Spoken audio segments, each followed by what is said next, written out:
Hello, my name is Tim Merpolina. I am the deacon here at the Church of the Advocate and Trinity Episcopal Church in beautiful Asheville, North Carolina. Today's meditation comes to us with a story, or actually a group of very small short stories from the Gospel of Matthew, where we've been the last few weeks, as we've looked at the reality of life in an ancient Palestinian farming community, and stories that were drawn from life as a farmer. This week, Jesus moves on, though he does come back to some of the farm stories again. The first one that he talks about is a short story about mustard seeds. And he says that the mustard seed is a very small seed, but when you plant it, it becomes a giant tree, and the birds of the heavens come down and land in this mustard tree. And then he says, well, the kingdom of heaven is also like yeast that a woman baker might use as she is baking bread. She takes it and mixes it in with the ground wheat. We've had a lot of stories about wheat lately. And surprisingly, that yeast goes from the little bit that she puts in to filling up the entire loaf. And then he says, the kingdom of heaven is also like a treasure hidden in a field. And someone found that treasure and buys the entire field, even if it meant selling everything they had to have enough money to buy the field so they could have the treasure in that field. And then he compares the kingdom to a merchant who was in search of pearls for trading.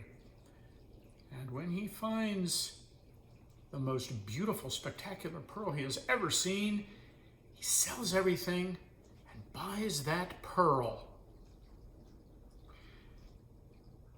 And then he says to those in his audience who may not have been traders or bakers or farmers, but who were fishermen, like many of his very best friends and closest disciples were. And remember, Matthew places him in the giving of this story in a boat on a lake, so there were probably other fishermen who were there besides his disciples. And he says, when you're out fishing, the kingdom of heaven is like throwing a net into the lake and drawing it back in, and you're going to have all kinds of fish. And you're going to have to separate the good fish and throw back the ones that are not so good. And then with a twinkle in his eye, he says to his audience, did you understand all this? And Matthew says, they all said, well, of course. And he says, well, good, because the kingdom of heaven is like one more thing. Someone who goes into a closet and takes out something old and something new. Now, if you can understand all of those, you're smarter than, well, that crowd back then who said they could understand it, but actually had no idea what he was talking about. And most of the biblical scholars who have been around since then to now, because there have been entire books, entire libraries written to explain these sets of parables about what the reign of God, the rule of God, the kingdom of God means and is about. Today we're going to take one of these and focus on it, and that's why we're doing today's meditation from my kitchen. Because the second of the little stories is about a woman baker who takes some yeast and mixes it with 3 measures of flour until all the flour is filled with yeast and begins to rise, and she can make bread. So I'm hoping that you will join me on a little bit of bread adventure, and let's see if we can figure out what Jesus is talking about, shall we? The first thing that we're going to do is take yeast. And I'm going to cheat and use yeast from a package and open this yeast up. and put it in a bowl. Now, in the first century, they didn't have yeast in packages. Truth be told, since the epidemic has become a pandemic and supply chains have broken, certainly around most of America, but here in Asheville, North Carolina, yeast is a pretty precious commodity. The first thing we're going to do is put the yeast in the bowl, and then we're going to take some sugar. This is turbinado sugar, but you can use any kind of sugar. And we're going to dump it in the bowl, along with the yeast. And we're going to kind of mix those up a bit. Then we're going to take a little bit of warm water and pour it in here and let it sit for a few minutes. And I'll be right back. So we have our water. We're just going to put a cup of water in here for now. We'll be adding more water and flour to this mix. And we're just going to pour it in here into the bowl. And I'm going to take an ordinary whisk and whisk it up. I'm just taking some ordinary iodized salt, and I'm going to add a couple of teaspoons of that to our mix. A little bit. We don't want to get too much because it'll get too salty. But on the other hand, without any salt, we won't have very good tasting bread. Which is one of the reasons why on another place, Jesus said to those who wanted to walk the way that he had laid out, use salt. You make things taste good, including a world that oftentimes doesn't taste so well. You can make it taste well because you can learn to give people hope. But that's a whole other parable. And that's what our yeast water is going to look like. And we're going to let it sit for about 5 minutes. So our water and our yeast and our sugar and our salt are sitting in this bowl. And I wish you could be with me and smell right now this smell that this is making. You can probably see a little bit of it down here in the bowl. But you can smell the yeast at work. That has begun to do what the kingdom of God does, and that it is beginning to change the things that will be mixed with it. So the first thing that we're going to mix with it is we're going to follow Jesus' directions. Remember, he said that a woman took 3 measures of flour. I am using just regular all-purpose flour, but you can use bread flour. Sometimes that's good if you can find it. These days, it's almost as rare as yeast. So we're going to take the first measure. It's about 1.5 cups measure. We don't want to pour the whole bag in there. And we'll take the third measure.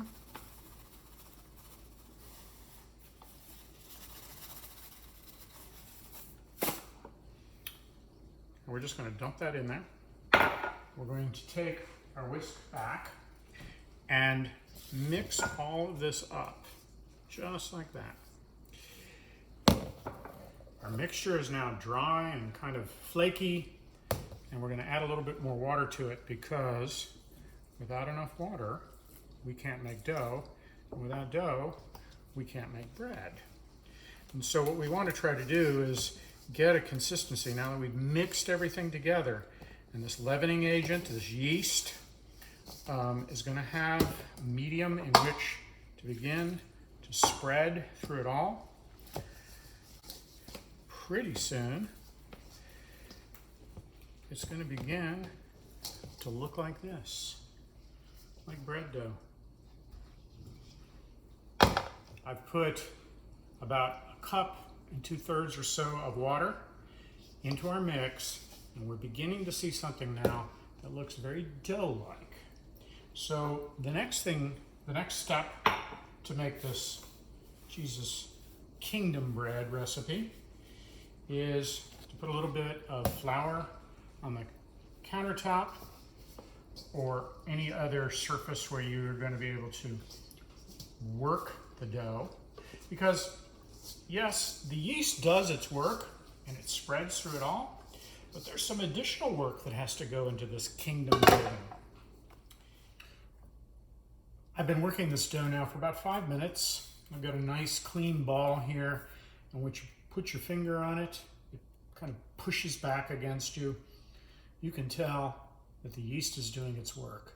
So what we're going to do now is put it back in the original bowl that we had, and just let it sit in there. And I'm going to cover it with just an ordinary towel, and it's going to rest. And we'll be back in about 2.5 hours. This week's lessons are first of all about the surprise. Surprise that a little seed can grow into a huge herb that is big enough to be a bush, a tree, perhaps. About an ordinary looking field that has a hidden treasure in it. About a pearl that's worth more than everything that a merchant has ever bought or sold before. A net bursting with fish, and indeed a loaf filled with yeast. Look at the size of that. That's what the kingdom is all about. It changes. It changes us, and it changes the world. That's why we do the work that we do at the Church of the Advocate, because we believe we can be changed by this work. We believe you can be changed by this work, and most importantly of all, we believe the world can be changed. I'll just break it apart. Might be a little sticky. You can see in the surface of it the air bubbles. So I'm going to just work it a little bit here back on our floured countertop. One of the best things about making bread is that you get to make a wonderful mess, and no one will object once they taste the bread. Because you got to make a mess to make bread. Kingdom work can be messy. And this mess is a good, wonderful, divine, and holy mess. Making bread is holy business. So we've taken our big loaf, we have made it into 2 smaller loaves. We're going to let them rise for about another 45 minutes. We're going to turn the oven on and let it bake and see what happens. I hope you're getting hungry. I am. So we are going to slice into this beautiful loaf. Look at how that turned out. And we're going to slice into it. And if you have kneaded it well, you should see lots of nice air bubbles in there. And it should have a nice, beautiful golden crust. And then there should be some butter close by.